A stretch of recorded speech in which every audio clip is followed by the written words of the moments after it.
Eu não queria fazer nada não, mas esse trabalho vale ponto e eu me sinto no dever de fazer esse trabalho. Bom dia pra quem tá vendo de dia. Boa tarde pra quem tá vendo de tarde. Boa noite pra quem tá vendo de noite. Bom nada pra quem não tá vendo. Então, galera, nesse trabalho, esses 4 mitos vão falar sobre a guerra do Vietnã e a crise do mísseis em Cuba. Então é isso. Pega uma pipoquinha aí e um suquinho de laranja e bora pro vídeo. Carpinteiro da Folha, por que o senhor não explica um pouco pra nós aí como é que foi essa guerra do Vietnã aí, já que o senhor é mais velho e entende mais sobre guerra? E só pode estar de brincadeira que esse moleque me chamou de Carpinteiro da Folha. Mas enfim, como você está insistindo muito pra mim contar essa história, eu vou sentar aqui pra explicar toda essa história pra vocês. Bom, a Guerra do Vietnã é uma consequência direta da Guerra da Indochina, que durou ali mais ou menos entre 1946 e 1954. E claro, os vietnamitas lutavam principalmente contra os franceses, que eram considerados como seus principais rivais, podemos dizer assim. E o Vietnã teve como sua independência dividido em duas partes: o Vietnã do Norte, que seria governado pelo Ho Chi Minh, e o Vietnã do Sul, que seria governado pelo Bao Dai.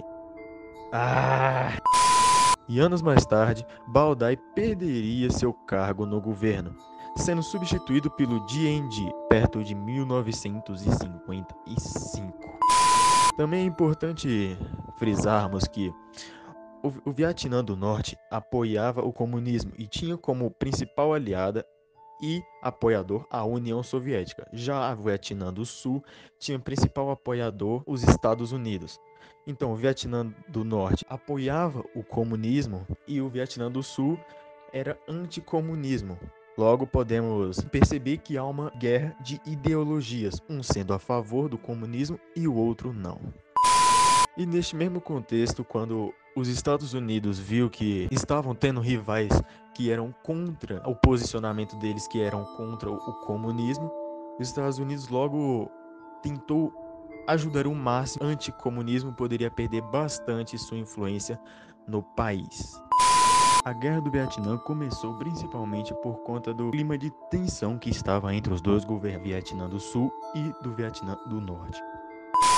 A participação americana na guerra foi marcada por várias polêmicas e dividiu as opiniões públicas dos Estados Unidos e do mundo. O exército americano foi intensamente criticado por promover massacres contra civis de pequenas aldeias vietnamitas, sob a alegação de abrigarem guerrilheiros comunistas. E além disso, também o que fez chover de crítica em cima do exército americano foi o uso de armas químicas, que eles usaram como desculpa o fato de impedir que o exército inimigo utilizasse as florestas como esconderijo. E à medida com que a guerra ia se estendendo, imagens de violência dos combates iam ficando cada vez mais extensos e mais pesados, se podemos dizer assim. E com isso, houve vários protestos nos Estados Unidos pelo fim da guerra, porque muitos soldados, tanto dos vietnamitas quanto americanos, principalmente americanos, estavam morrendo e a população dos Estados Unidos não queria mais a guerra, então faziam protestos contra a guerra e que para o fim da guerra chegasse. Devido a todos esses fatores, como soldados americanos morrendo na guerra e vários protestos acontecendo em todas as partes dos Estados Unidos, acabou pressionando o presidente Richard Nixon a fazer como se fosse um acordo para cessar fogo com o Vietnã do Norte. E depois de todos esses acontecimentos, os Estados Unidos se retiram finalmente da guerra, resultando no enfraquecimento do Vietnã do Sul em 1973.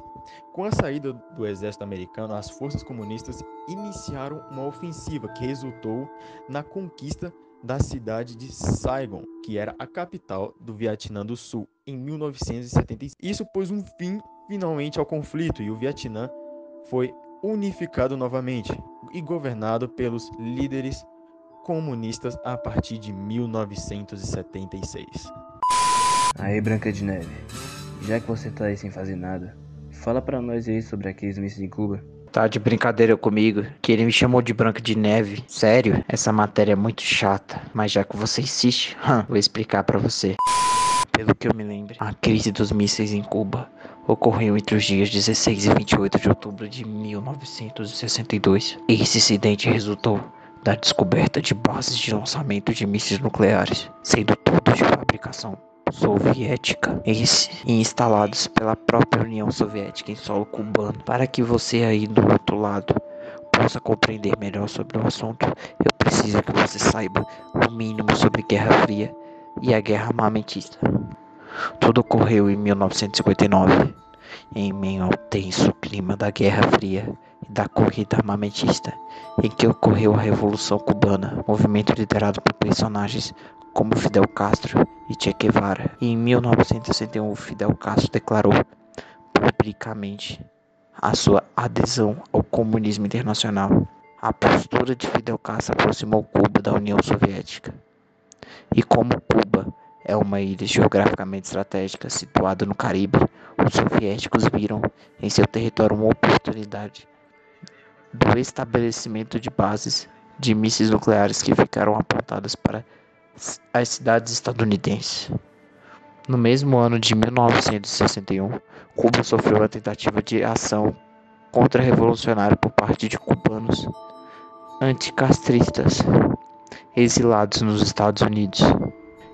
E após esse evento, Cuba optou por ceder espaço em seu território para a instalação dos mísseis balísticos soviéticos, como forma de impor-se geopoliticamente no continente americano.